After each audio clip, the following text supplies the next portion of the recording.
Welcome back mga katambalan, mga hot topic and issue pag-usapan natin. Update po tayo kay Alden Richard na kung saan nga po ay muling nag-morning ride itong si Alden Richard kasama ang kanyang kaibigan na sina Christopher Martin at Ayon Perez. Kapansin-pansin nga na kulay yellow yung gamit na bike ngayon ni Alden at kung matatandaan nga, ang madalas niyang ginagamit yung puti na Colnago. Ngunit ngayon nga ay bagong bike naman ang gamit nitong si Alden.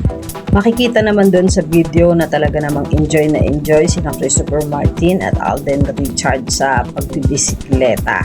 At kagabi nga rin po ay nag-post itong si Alden na nasa Bikes and Coffee Manila si Alden at may hawak pa nga ito na Colnago B5 RS na kung saan nga ay madalas indoor bikes itong si Alden.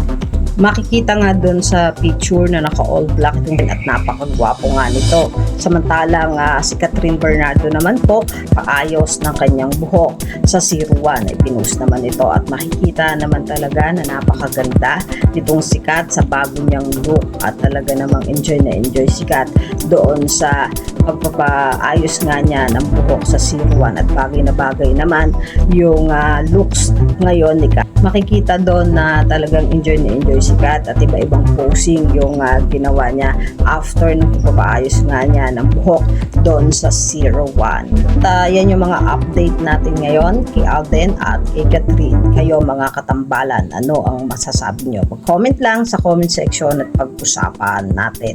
Yan ang mga hot topic and issue dito lamang sa Tambalang GK.